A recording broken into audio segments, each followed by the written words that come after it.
Hello friends, AIGS के नया class में नया लेक्चर में आपका स्वागत है। और आज हम लोग पढ़ेंगे गवर्नमेंट ऑफ इंडिया एक्ट, या क्या है ये, चार्टर एक्ट 1853। चार्टर एक्ट, पहले 1833 पढ़ते फिर 1853 पढ़ेंगे। तो चार्टर एक्ट 1833, इसको हम लोग देखते हैं कि क्या हुआ चार्टर एक्ट 1833 में। पहला चीज़ जो इसमें किया गया चार्टर एक्ट 1833 में, अभी तक देखे थे हम लोग कि गवर्नर जनरल या फिर कहें कि गवर्नर ऑफ बंगाल को बदलकर क्या कर दिया गया था, गवर्नर जनरल ऑफ बंगाल। ये हम लोग रेगुलेटिंग एक्ट 1773 में देखे थे कि गवर्नर ऑफ बंगाल का डेजिग्नेशन चेंज करके, नाम चेंज करके रख दिया गवर्नर जनरल ऑफ बंगाल। पहला बात यही देखे थे हम लोग, किसमें, रेगुलेटिंग एक्ट 1773 में। अब जब ये चार्टर एक्ट 1833 आया, इसमें क्या किया गया कि गवर्नर जनरल ऑफ बंगाल का नाम बदलकर गवर्नर जनरल ऑफ इंडिया कर दिया गया। तो ये फिर से परिवर्तन आया कि पहले रेगुलेटिंग एक्ट 1773 के द्वारा गवर्नर ऑफ बंगाल का नाम बदलकर गवर्नर जनरल ऑफ बंगाल रख दिया गया। अब गवर्नर जनरल ऑफ बंगाल का नाम बदलकर गवर्नर जनरल ऑफ इंडिया कर दिया गया। यहाँ पर जब हम पढ़े थे तो हमने बताया था आपको कि गवर्नर ऑफ बंगाल का नाम बदलकर गवर्नर जनरल ऑफ बंगाल का जब नाम रखा, तब गवर्नर जनरल ऑफ बंगाल को एक्स्ट्रा पावर भी दिया। उस समय भारत में 3 प्रोविंसेस हुआ करते थे, बंगाल, मद्रास और बॉम्बे। तो जब बंगाल के गवर्नर को गवर्नर जनरल ऑफ बंगाल बोला तो इसको एक्स्ट्रा पावर दिया, यानी कि अब जो गवर्नर ऑफ मद्रास, बॉम्बे और गवर्नर ऑफ मद्रास थे, इसको इसके सबसर्विएंट बना दिए, इसको इसके सबऑर्डिनेट बना दिए। यानी ज़्यादा पावर किसको दिया गया, गवर्नर जनरल ऑफ बंगाल। उसी समय हमने बताया था कि क्योंकि इसका पावर खींचकर, इसका पावर लेकर, बॉम्बे के गवर्नर के पावर को लेकर और मद्रास के गवर्नर के पावर को लेकर एक ही सेंटर में पावर को दे रहा है, बंगाल के गवर्नर जनरल को पावर दे रहा है, इसलिए इसको बोल सकते हैं कि this was first step towards the centralization of power in India. ये हमने उस समय समझा था कि सेंट्रलाइजेशन ऑफ पावर का ये पहला कोशिश था।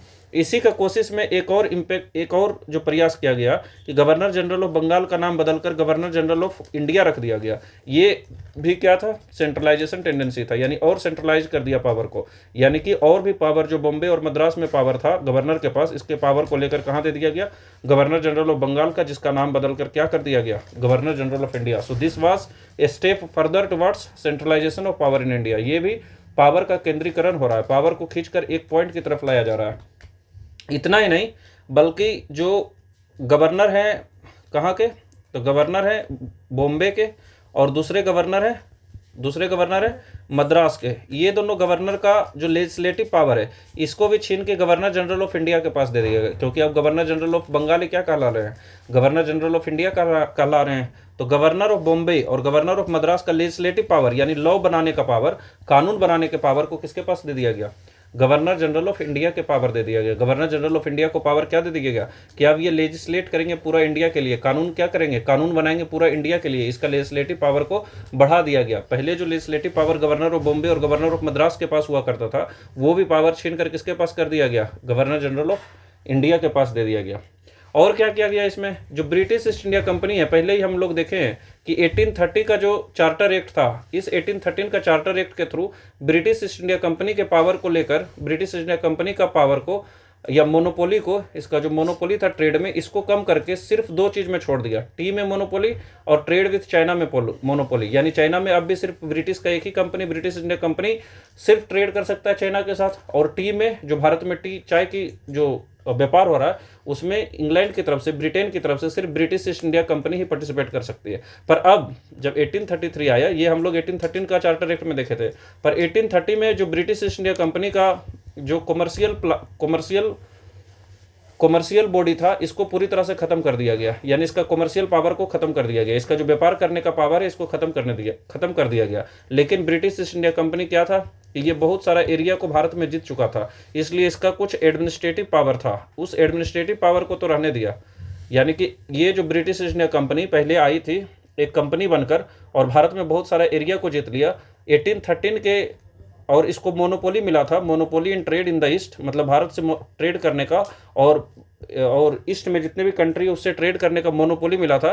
किसके द्वारा, चार्टर के द्वारा, जो चार्टर 1600 में ही बना था। इस मोनोपोली को 1830 में खत्म करके सिर्फ किस में छोड़ दिया, टी में और ट्रेड विथ चाइना में। इस दोनों को छोड़कर बाकी जितना भी मोनोपोली था इसका ब्रिटिश ईस्ट इंडिया कंपनी को खत्म कर दिया गया। और 1833 में तो इसका मोनोपोली कमर्शियल बॉडी की तरह ही इसका फंक्शन को खत्म कर दिया, सिर्फ इसका एडमिनिस्ट्रेटिव बॉडी के रूप में छोड़ दिया। यानी एडमिनिस्ट्रेशन कर सकता है, इंडिया में जितना भी एरिया को जीता है, जितना भी एरिया को कंट्रोल करता है, उसको ये कंट्रोल कर सकता है। यानी एक एडमिनिस्ट्रेटिव बॉडी की तरह काम किया। कौन? British east India company. तो ब्रिटिश ईस्ट इंडिया कंपनी अब सिर्फ और सिर्फ एडमिनिस्ट्रेटिव बॉडी की तरह फंक्शन करेगा, कमर्शियल बॉडी की तरह फंक्शन नहीं करेगा। और ये एडमिनिस्ट्रेटिव बॉडी को भी जब अगला पढ़ेंगे, या 1858 का गवर्नमेंट ऑफ इंडिया एक्ट आएगा, इससे इसको भी खत्म कर दिया जाता है। यानी अगर ब्रिटिश इंडिया कंपनी का फिर से अगर इतिहास देखें तो बहुत सिंपल है कि ब्रिटिश ईस्ट इंडिया कंपनी को 1600 में चार्टर मिला और इसमें इसे मोनोपोली मिला। किस चीज़ का मोनोपोली मिला? कि ये ट्रेड कर सकता है ईस्ट कंट्री में, इंडिया इंक्लूडिंग अदर कंट्री जो ईस्ट में है उसके साथ British east India company free में ट्रेड कर सकता है। मोनोपोली है, फ्री में नहीं बल्कि एकमात्र कंपनी है ब्रिटेन का जो ट्रेड कर सकता है। फिर क्या आया? 1773 के द्वारा इसको रेगुलेट करने का कोशिश किया गया, पर ट्रेड मोनोपोली बरकरार रखा।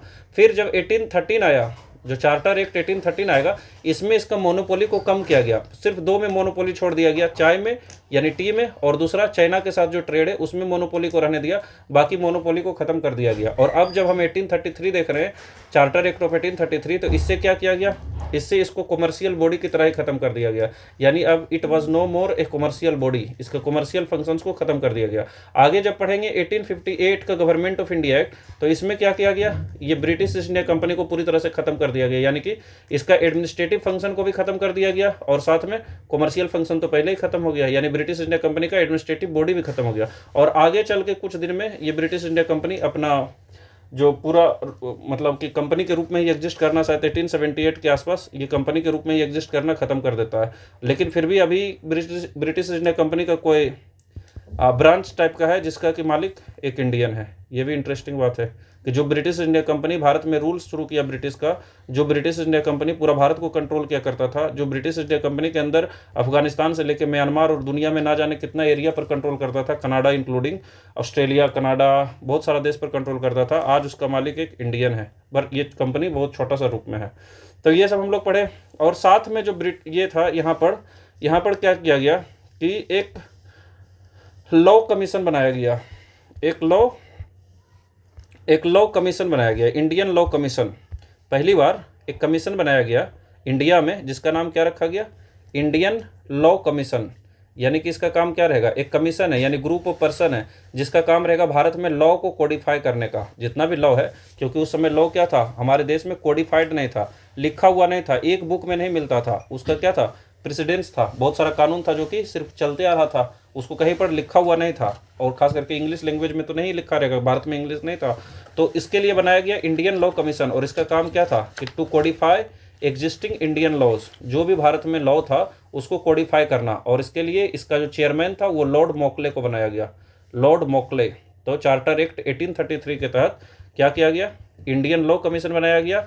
और इसका काम क्या था? To codify the existing laws of India. India में, भारत में जितना भी हिंदू लॉ है, मुस्लिम लॉ है या अदर लॉज है जो भारत में चल रहा है, उसको कोडिफाई करना, उसको लिखना। और इस कमीशन का चेयरमैन लॉर्ड मोकले को बनाया गया। तो बहुत सिंपल 5 पॉइंट पढ़े, एक बार देख लेते हैं, रिवाइज हो जाएगा, बहुत जल्दी खत्म हो जाएगा ये। कि क्या है? चार्टर एक्ट ऑफ 1833 है, ये है final step toward centralization in British India. क्योंकि पावर को बंगाल का गवर्नर से और ये बॉम्बे का गवर्नर और मद्रास के गवर्नर का पावर लेके बंगाल के गवर्नर को पावर दे रहा है, इसलिए इसको बोलते हैं सेंट्रलाइजेशन। एक सेंटर की तरफ पावर को ला रहा है। पहले जो पावर बिखरा हुआ था अलग अलग पार्ट में, अब उसको खींचकर एक सेंटर की तरफ ला रहा है, इसलिए यह है final step toward centralization in British India. Feature में क्या है? It made the governor general of Bengal as governor general of India. Governor general of Bengal का नाम बदल कर क्या कर दिया गया? Governor general of India. अब ये पूरा इंडिया का गवर्नर जनरल है। पहले तो इसको सिर्फ गवर्नर जनरल ऑफ बंगाल ही बोल रहा है ना, पावर भले ज्यादा है पर नाम तो सिर्फ बंगाल है, रीजनलिटी है इसमें, पूरा इंडिया के लिए तो नहीं बोल रहा है ना। तो इससे क्या हुआ? Thus it created for the first time government of India for entire India. अब ये गवर्नमेंट ऑफ इंडिया है, क्योंकि नाम ही क्या है? Governor general of India. अब नाम गवर्नर जनरल ऑफ बंगाल नहीं है कि सिर्फ बंगाल का रहेगा, इसलिए पहली बार ये गवर्नमेंट ऑफ इंडिया का कॉन्सेप्ट जैसा कुछ लाया कि पूरा ब्रिटिश इंडिया, जितना भी भारत में एरिया ब्रिटिश के अंदर है, उसका एक ही सरकार है और उसका नाम क्या है? Governor general of India.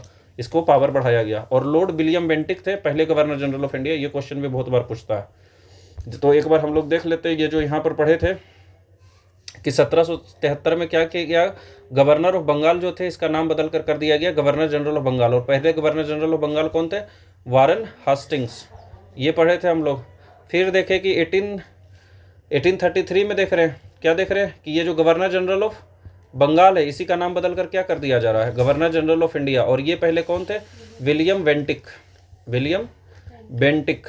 और फिर जब हम लोग पढ़ेंगे गवर्नमेंट ऑफ इंडिया एक्ट 1858, हम इसको डिटेल में पढ़ेंगे तो कोई टेंशन का बात ना है, पर अभी ऐसे बता देते हैं कि गवर्नर जनरल ऑफ बंगाल का नाम जो गवर्नर जनरल ऑफ इंडिया रखा है इसका नाम चेंज करके, यानी गवर्नर जनरल ऑफ इंडिया का नाम चेंज करके वाइसरॉय नाम रख देता है। क्या दे देता है इसका डिजिग्नेशन, वाइसरॉय। और ये बनते हैं पहले लॉर्ड कैनिंग, लॉर्ड कैनिंग। यानी कि पहला जो गवर्नर जनरल ऑफ बंगाल बने वो कौन थे, वारेन हास्टिंग्स 1773 में।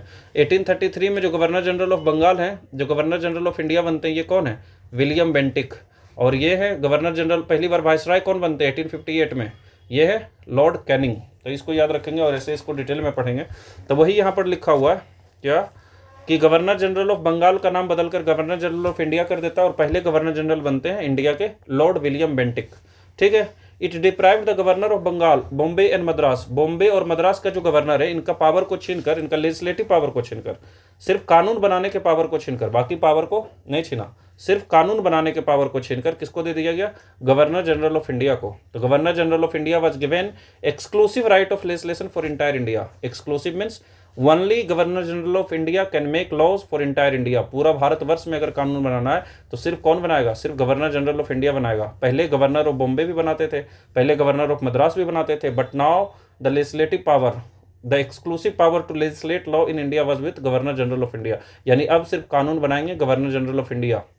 It ended the activities of East India Company as a commercial body which became a purely administrative body। तो east India company, British India company जो व्यापार करने के लिए भारत आया था, अब उसका पावर को क्या किया गया, छीन लिया गया। कॉमर्शियल बॉडी की तरह इसको खत्म कर दिया गया। ये जो कॉमर्स करता था, जो ट्रेड करता था, इस कॉमर्शियल फंक्शन को खत्म कर दिया गया। पर क्योंकि इन्होंने एक लार्ज एरिया को भारत में जीत रखा था, एक लार्ज एरिया पर इसका गवर्नेंस चल रहा था, एक लार्ज एरिया में इसका रूल चल रहा था, चाहे बंगाल हो, बॉम्बे हो, मद्रास हो, और भी बहुत सारे एरिया 1833 के आसपास तो जीत लिए थे, पंजाब जीत लिए थे, या पंजाब जितने वाले ही थे, पूरा मराठा एरिया को जीत चुके थे, तो ये सब एरिया मैसूर को जीत चुके थे। तो क्योंकि एक लार्ज एरिया को इन्होंने जीत लिया था ब्रिटिश इंडिया कंपनी को, इसलिए ये क्या हो गया, it became a purely administrative body. ये पूरी तरह से सिर्फ और सिर्फ एडमिनिस्ट्रेटिव बॉडी, क्योंकि इतना बड़ा एरिया में एडमिनिस्ट्रेशन कौन करेगा, ब्रिटिश ईस्ट इंडिया कंपनी करेगा, जिस पर कि कंट्रोल किसका है, ब्रिटिश गवर्नमेंट और ब्रिटिश पार्लियामेंट का भी है। पर यहाँ तो रूल कौन कर रहा है, ब्रिटिश ईस्ट इंडिया कंपनी। तो कॉमर्शियल फंक्शन को खत्म कर दिया गया, इसका चार्टर को, इसका लाइसेंस को खत्म कर दिया गया। कॉमर्शियल की तरह यानी ट्रेड नहीं कर सकता, पर एडमिनिस्ट्रेशन तो इंडिया में कर ही सकता है, जिसको कि खत्म किया जाता है, एडमिनिस्ट्रेटिव को भी खत्म किया जाता है 1858 में। इसी चार्टर एक्ट 1833 के तहत एक कोशिश की गई, ये कोशिश फेल हो गई, पर कोशिश की गई कि ओपन कंपटीशन रखा जाए, जिसमें कि जो सिविल सर्विसेज का एग्जाम होता है इसमें सभी लोग भाग ले सके, इसमें इंडियंस भी भाग ले सके। यानी अभी तक जितना भी सिविल सर्विसेज का भारत में एग्जाम हो रहा था, भारत में तो एग्जाम ही नहीं होता था, पर जो एग्जाम हो रहा था उसमें भारतीयों को भाग लेने का परमिशन नहीं था। So through this charter act of 1833 for the first time it was tried और it attempted to introduce open competition for selection of civil servants. जो सिविल सर्वेंट्स का सिलेक्शन के लिए ओपन कंपटीशन होता है, जिसमें सभी लोग भाग ले सकते हैं बिना भेदभाव के, जिसमें इंडियंस भी भाग ले सकते थे, इसकी कोशिश की गई, but it failed due to opposition from court of director. हम लोग पहले देखे कंपनी का सारा बिजनेस कौन संभालता है, कोर्ट ऑफ डायरेक्टर। हालांकि कॉमर्शियल फंक्शन खत्म कर दिया, पर एडमिनिस्ट्रेशन का फंक्शन तो कोर्ट ऑफ डायरेक्टर संभाल रहा है, और साथ में बोर्ड ऑफ कंट्रोल भी है। तो कोर्ट ऑफ डायरेक्टर का अपोजिशन के कारण ये जो कोशिश की गई ओपन कंपटीशन के लाने को, इसको नहीं लाया गया। और आगे जब हम लोग देखेंगे तो ये ओपन कंपटीशन आता है और इसमें भारतीय सिलेक्ट भी होते हैं। सो क्या किया गया, चार्टर एक्ट 1833 के थ्रू पहली बार यह कोशिश की गई कि ओपन कंपटीशन इंट्रोड्यूस हो, जिसमें भारतीय भी भाग ले सके, भारतीय भी सिविल सर्वेंट्स बन सके। लेकिन ये फेल हो गए, क्यों, कोर्ट ऑफ डायरेक्टर्स के कारण। तो ये उतना इंपॉर्टेंट नहीं है क्योंकि ये फेल हो गया। आगे जब पढ़ेंगे, जब ये सक्सेस होता है 1853 में, तो उसके बारे में डिटेल में पढ़ेंगे कि ओपन कंपटीशन लागू किया जाता है और पहला भारतीय कौन है जो सिविल सर्वेंट्स बनते हैं, ये सब देखेंगे।